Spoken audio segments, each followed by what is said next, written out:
नमस्कार दोस्तों, स्वागत है आप सभी का मेरे यूट्यूब चैनल में। तो दोस्तों आज की जो वीडियो रहने वाली है वो है उत्तराखंड जीके का। आज हम देखेंगे रिवीजन क्लास, जिसमें काफ़ी इम्पोर्टेंट क्वेश्चनों को लिया गया है जो आगामी आपके सभी एग्जामों के लिए इम्पोर्टेंट रहेंगे। चलिए स्टार्ट करते हैं आज की वीडियो। तो आज की वीडियो का जो पहला क्वेश्चन है दोस्तों वो है, राज्य में किस ग्लेशियर की ऊंचाई समुद्र तल से सबसे अधिक है? तो आपके पास चार ऑप्शन दिए हैं, Ponting glacier, Milam glacier, Pindari glacier और गंगोत्री ग्लेशियर। तो बताइए राज्य में किस ग्लेशियर की ऊंचाई समुद्र तल से कह रहा है, ठीक है, समुद्र तल से सबसे अधिक है, तो वो है आपका गंगोत्री ग्लेशियर। अगला क्वेश्चन देखते हैं। अगला क्वेश्चन है आपका, प्रसिद्ध कैंपटी जलप्रपात किस पहाड़ी स्थान पर है? तो अगला क्वेश्चन नंबर 2 जो है, तो कैंपटी जलप्रपात किस पहाड़ी स्थान पर है? लैंसडाउन, नैनीताल, तपोवन, मसूरी। तो आंसर रहेगा आपका मसूरी। अगला क्वेश्चन देखिए, अगला है, सहस्त्रधारा जलप्रपात उत्तराखंड के किस नगर में स्थित है? तो आप जानते हैं सहस्त्रधारा जलप्रपात उत्तराखंड के किस नगर में है? तो क्वेश्चन नंबर 3 का आंसर क्या रहेगा? देहरादून। तो सहस्त्रधारा जलप्रपात उत्तराखंड में कहाँ है? देहरादून में है, ठीक है। आगे चलते हैं क्वेश्चन नंबर 4। क्वेश्चन नंबर 4 है, कोसी नदी का उद्गम स्थल पूछा है। तो कोसी नदी का उद्गम स्थल कहाँ से होता है? कोसी नदी का उद्गम वो होता है अल्मोड़ा की पहाड़ियों से। अगला देखिए क्वेश्चन नंबर 5, सूची क को सूची ख के साथ सुमेलित कीजिए। अब सूची क में आपकी नदियां दे रखी हैं और सूची ख में जो है उनका उद्गम स्थल दिया है। तो देखिए आप सभी जानते हैं क्वेश्चन नंबर 5, देखिए गंगा का उद्गम स्थल कहाँ से होता है? गंगोत्री से होता है, आप जानते हैं गंगोत्री से। यमुना का यमुनोत्री से होता है और रामगंगा का उद्गम होता है आपका महा हिमालय से और शारदा का उद्गम होता है आपका मिलम ग्लेशियर से। तो आंसर आपके ये रहे, तो ऑप्शन आपका कूट रहेगा आपका गो। आगे चलते हैं क्वेश्चन नंबर 6 की ओर। क्वेश्चन नंबर 6 है, संरचनात्मक दृष्टि से नदियों के जल रिसाव का क्षेत्र कौन सा है? तो देखिए संरचनात्मक दृष्टि से कह रहा है नदियों के जल रिसाव का क्षेत्र कौन सा है? तो वो है आपका तराई शिवालिक क्षेत्र। अगला देखिए क्वेश्चन नंबर 7, शिवानंद नौटियाल के अनुसार वैदिक कालीन कुभा नदी आज की उत्तराखंड की प्रमुख नदी कौन सी है, जिसका वैदिक काल में नाम क्या था? कुभा नदी। तो किसके अनुसार है ये? शिवानंद नौटियाल के अनुसार। तो कौन सी नदी है आप जानते हैं? तो कौन सी नदी है? मंदाकिनी, ठीक है। तो मंदाकिनी नदी को वैदिक काल में कुभा नदी के नाम से जाना जाता था। आगे चलते अगला क्वेश्चन 8, निम्नलिखित में से कौन सी नदी वी आकार की घाटी बनाती है? इंपॉर्टेंट है। तो वी आकार की घाटी कौन सी नदी बनाती है उत्तराखंड की? अलकनंदा। अगला देखिए, कुमाऊं व नेपाल को कौन सी नदी अलग करती है? तो कुमाऊं व नेपाल को कौन सी नदी अलग करती है? तो वो करती है काली नदी। अगला क्वेश्चन है क्वेश्चन नंबर 10, निम्नलिखित में से कौन एक नगर नदी के चौड़े चबूतरे पर स्थित नहीं है? कह रहा है कौन एक नगर नदी के चौड़े चबूतरे पर स्थित नहीं है? तो कौन सा है? 10 का आंसर क्या रहेगा आपका? देवप्रिया। अगला देखिए 11, अधोलिखित में कौन नगर नदी वेदिका पर स्थित नहीं है? कह रहा है, ठीक है, नदी वेदिका पर स्थित नहीं है, तो कौन सा है? वो है कर्णप्रिया। अगला चलते हैं, अगला है 12, घाघरा नदी का उद्गम स्थल पूछा है। तो घाघरा नदी का उद्गम स्थल क्वेश्चन नंबर 12 तो क्या रहेगा? चुंग हिमनद, ठीक है।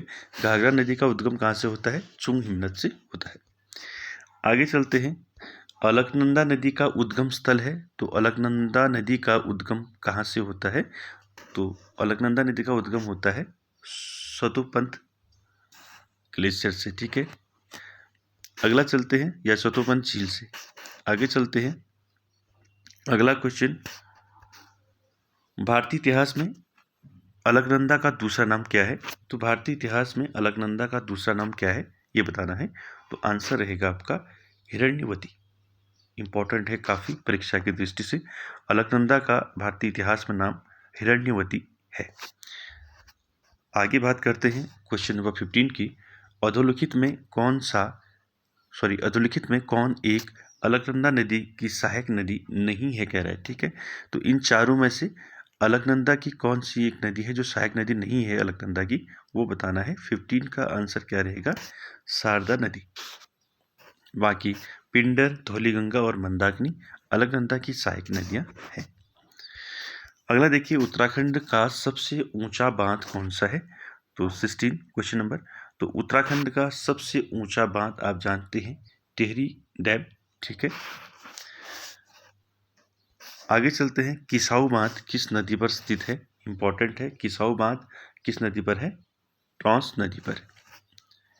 आगे देखिए 18, सूची क को सूची ख के साथ सम्मिलित करना है। सूची क में आपके बांध दिए हैं और सूची ख में नदी तट दी है। तो देखिए पहला जो है आपका क, मनेरी भाली परियोजना किस नदी पर है? मनेरी भाली परियोजना ये है भागीरथी पर। ठीक है, दूसरा देखिए ब्यासी परियोजना या ब्यासी बांध जो है ये है आपका यमुना नदी पर। ठीक है, तीसरा देखिए किसाऊ बांध, ये है आपका ऊपर भी आया था टॉन्स नदी पर। और टिहरी बांध जो है वो किसमें है? भागीरथी नदी पर। तो आंसर आपका इसका क रहेगा। आगे चलते हैं, क्वेश्चन नंबर 19 क्या है देखिए। 19 है, व्यासी बांध परियोजना का निर्माण यमुना नदी पर वह किस नगर के निकट स्थित है? तो ये बताना है। ब्यासी बांध परियोजना का निर्माण यमुना नदी पर किस नगर के निकट स्थित है, ये बताना है। 19 का आंसर आपका क्या रहेगा? देहरादून। अगला चलते हैं, क्वेश्चन नंबर 20 क्या है देखिए। उत्तराखंड की प्रसिद्ध मनेरी भाली बांध परियोजना का निर्माण किस नदी पर हुआ है? तो अभी बताया था मैंने आपको, मनेरी भाली बांध परियोजना का निर्माण किस नदी पर हुआ है? तो 20 का आंसर क्वेश्चन क्या रहेगा आपका आंसर? भागीरथी नदी पर। ठीक है, याद रखें मनेरी भाली परियोजना। अगला देखिए 21, इचारी बांध परियोजना का निर्माण किस नदी पर हुआ है? तो इचारी बांध परियोजना का निर्माण जो है किस नदी पर हुआ है? इचारी बांध टॉन्स नदी पर। अगला देखिए 22, सूची क को सूची ख के साथ सम्मिलित करना है। और सूची क में झील एवं ताल दिए हैं और ख में जो है जनपद स्थान दिए हैं। ठीक है, तो देखिए सहस्त्र ताल कहाँ है आपका? टिहरी में है। ठीक है, डोडी ताल कहाँ है? उत्तरकाशी में है। ये परीक्षाओं में पूछा भी जा चुका है, इम्पोर्टेंट है। ठीक है, उसके बाद अगला देखिए देवरिया ताल कहाँ है? देवरिया ताल है आपका रुद्रप्रयाग में। और नल दंपति ताल कहाँ है? वो है नैनीताल जनपद में। तो आंसर आपका इसका क रहेगा। आगे चलते हैं 23 पर। 23 क्या है देखिए, निम्नलिखित में से तालों का प्रदेश किसे कहा जाता है? तो 23 का आंसर क्या रहेगा? तालों का प्रदेश किसे कहा जाता है? नैनीताल को। 24 देखिए, निम्नलिखित में से किस ताल का आकार षटकोणीय है, यानी कि 6 कोनों वाला कौन सा ताल है उत्तराखंड का? 24 का आंसर क्या रहेगा? डोडी ताल। अभी आया था आपका, कहाँ है डोडी ताल? अभी बताया था उत्तर काशी में। ठीक है, आगे चलते हैं 25 है, निम्नलिखित में से किस ताल का पानी उबलता हुआ है? तो आप जानते हैं किस ताल का पानी है उबलता हुआ? बया ताल, या इसको फचकंडी ताल भी कहते हैं। आगे चलते हैं 26 पर। 26 है, निम्नलिखित में से किस ताल की गहराई सबसे अधिक है? तो आप जानते हैं किस ताल की गहराई सबसे अधिक है? सहस्त्र ताल की। 27, नौकुचिया ताल किस जनपद में स्थित है? तो नौकुचिया ताल जो है आपका कहाँ है? यह है नैनीताल जनपद में। अगला देखिए देवरिया ताल स्थित है। 28, देवरिया ताल कहाँ है? रुद्रप्रयाग में है। अभी ऊपर आया था आपका क्वेश्चन। उसके बाद देखिए 29, हेमकुंड लोकताल के किनारे सिखों के किस गुरु ने तपस्या की थी? तो 29 का आंसर क्या रहेगा आपका? गुरु गोविंद सिंह। ठीक है, गुरु गोविंद सिंह ने जो है तपस्या की थी हेमकुंड लोकताल के किनारे। ठीक है, अगला देखिए 30 क्वेश्चन नंबर, निम्नलिखित में से किस ताल में महात्मा गांधी की अस्थियां बिखेरी गई थी जिसके कारण अब उसका नाम गांधी ताल है? तो कौन से ताल है उसको? क्या ताल है? चौराबाड़ी ताल ठीक है, जहाँ पर महात्मा गांधी की अस्थियां विसर्जित की गई। अगला देखिए क्वेश्चन नंबर 31। उत्तराखंड में कोई व्यक्ति एक साथ सभी कोनों को देख ले तो उसकी मृत्यु हो जाती है, ऐसा विश्वास इस ताल के संबंध में कहा जाता है कि इस ताल के अगर सभी कोनों को देख ले अगर एक साथ तो उसकी मृत्यु हो जाती है, ऐसा मानना है, तो ऐसा विश्वास है। तो कौन सा ताल है वो? 31 का आंसर क्या रहेगा? नौकुचिया ताल। ठीक है, 9 कोनों का ताल है, अगर 9 कोनों को एक साथ देख ले तो ऐसा माना जाता है कि उसकी मृत्यु हो जाती है। आगे चलते हैं 32। सन 1841 में नैनीताल की खोज किसने की थी? इजी है, आप जानते हैं किसने की थी, पीटर बैरन ने।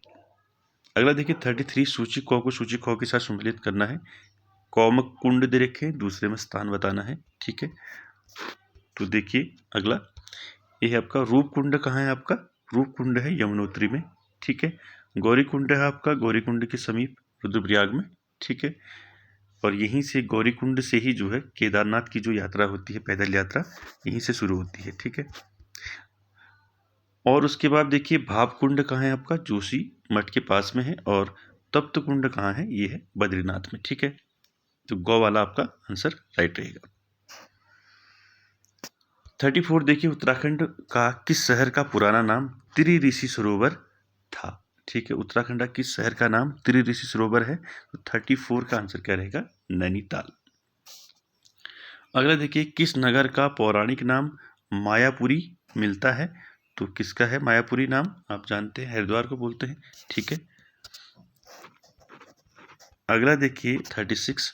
शिवालिक क्षेत्र का सबसे बड़ा नगर निम्नलिखित में से कौन सा है? इंपॉर्टेंट है, शिवालिक क्षेत्र का सबसे बड़ा नगर कौन सा है इन चारों में? नैनीताल, देहरादून, कोटादून और हरिद्वार में। तो 36 का आंसर क्या रहेगा?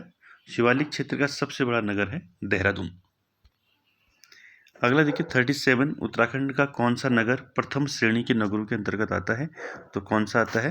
वो है आपका देहरादून। अगला देखिए उत्तराखंड राज्य के किस नगर की जनसंख्या 10 लाख से कम थी? तो वो आपका 38 का आंसर क्या रहेगा? नैनीताल। आगे देखिए 39। किस नगर में गंगा नदी मैदान में प्रविष्ट करती है? तो आप जानते हैं वो है आपका हरिद्वार। उसके बाद देखिए 40 क्वेश्चन। उत्तराखंड का कौन सा नगर नदियों के संगम पर स्थित नहीं है कह रहा है। ठीक है, स्थित नहीं है, तो 40 का आंसर क्या रहेगा? बताइए, उत्तराखंड का कौन सा नगर नदियों के संगम पर स्थित नहीं है?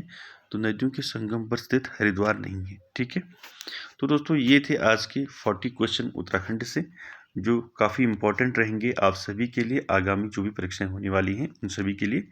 और वीडियो अच्छी लगती है तो लाइक शेयर कमेंट सब्सक्राइब जरूर करें। Thank you very much.